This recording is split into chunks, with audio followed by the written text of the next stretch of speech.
Hey everybody, I'm going to share a few seconds of a video that's just an image, and I've been tagged a number of times in this and related videos, and I want to make some clarifications here.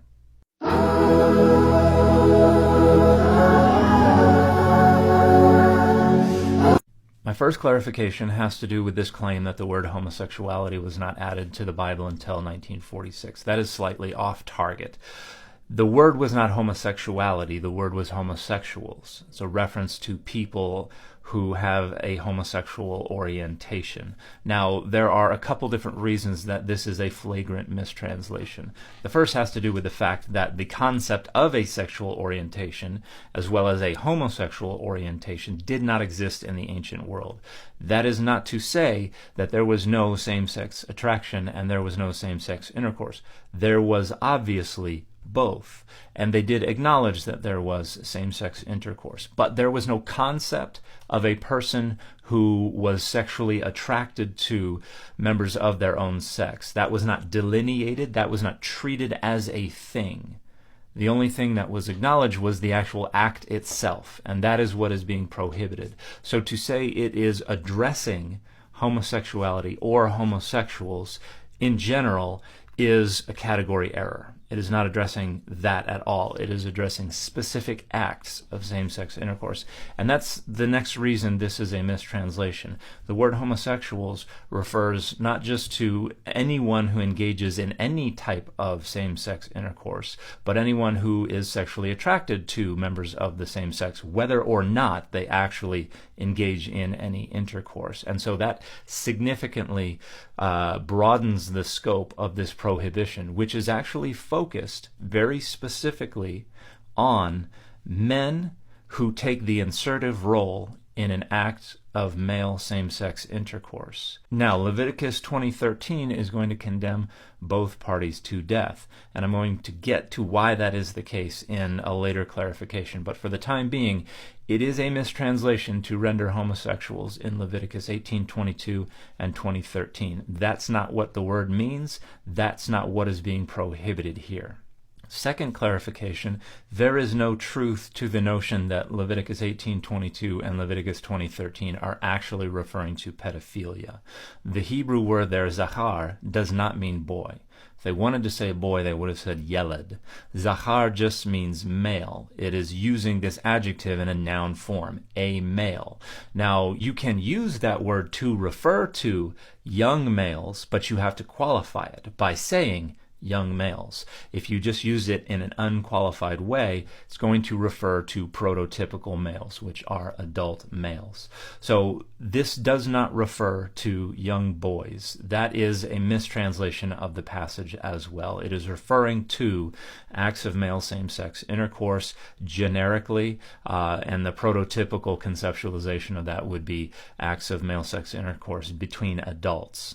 Third clarification has to do with what exactly is going on here. Why are these passages condemning these acts of same-sex intercourse?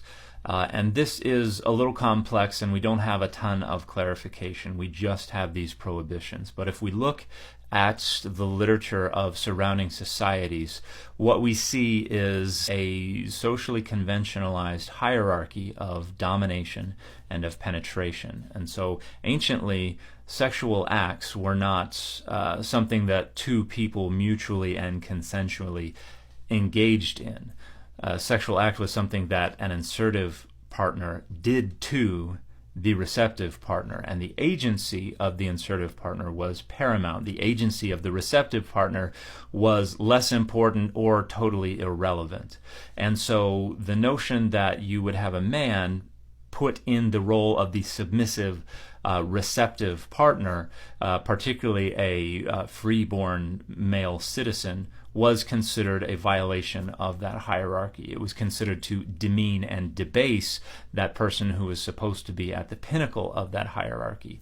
And so that is why Leviticus 18:22 is only addressing the man who is violating the other man's position on that social hierarchy. And they had ways to account for why a man might be motivated to do that. Now, the person who was in the receptive role was considered overwhelmingly to be the victim of the insertive partner's agency. there was less understanding of why someone might seek out the receptive role. That was considered pathological. That was considered a lot more aberrant. And so Leviticus 18:22 is treating that receptive partner as more of a victim. Now, in Leviticus 20:13, both partners are condemned to death. But Leviticus 20 is actually a repetition of the prohibitions in Leviticus 18, that is adding penalties, and for all of these sexual crimes is condemning to death both partners, irrespective of the agency of the receptive partner. In the majority of these laws, it's a woman, and a woman's agency wasn't really salient to begin with. And so this is not saying both of these partners are equally responsible for a sin they both chose to commit. It's saying this sin has generated a kind of metaphysical contaminant that is polluting the land, and the only way to purge the land is to kill both partners in this act of intercourse. And we also see this with the prohibition on bestiality. The animal is supposed to be put to death as well. There's obviously no concern for the agency of the animal, and obviously the animal was not a willing or a consensual partner in this act. And so the idea is not that both partners have chosen to commit a sin. The idea is this has generated a contaminant that is polluting the land, and we need to purge it by killing both partners. So this is an expansion on what is going on in Leviticus 18 that sees this sexual act as producing a land-polluting contaminant. And both of these chapters are also talking about why you need to obey these rules. It is so that the land does not kick you out, does not spew you out because you have polluted it to the degree that it can no longer tolerate your presence. And so the rationale for these prohibitions is totally unrelated to anything that we know today about same-sex intercourse, about same-sex attraction, about sexual orientation. It is entirely unrelated. It is only applicable to members of the house of Israel who are residing within the land of Israel anyway. And so even Jewish scholars who have commented on this say this does not apply to people who are not members of the house of Israel. This does not apply to people who are not residing within the land of Israel. So the notion that this can be interpreted as a unilateral, widespread condemnation of all homosexual activity when it doesn't even mention female same-sex intercourse is fallacious, is false. It is not doing any such thing whatsoever. And the fact that it is being leveraged and deployed by many people today for precisely that reason is an indication that the concern here is not what the biblical texts say.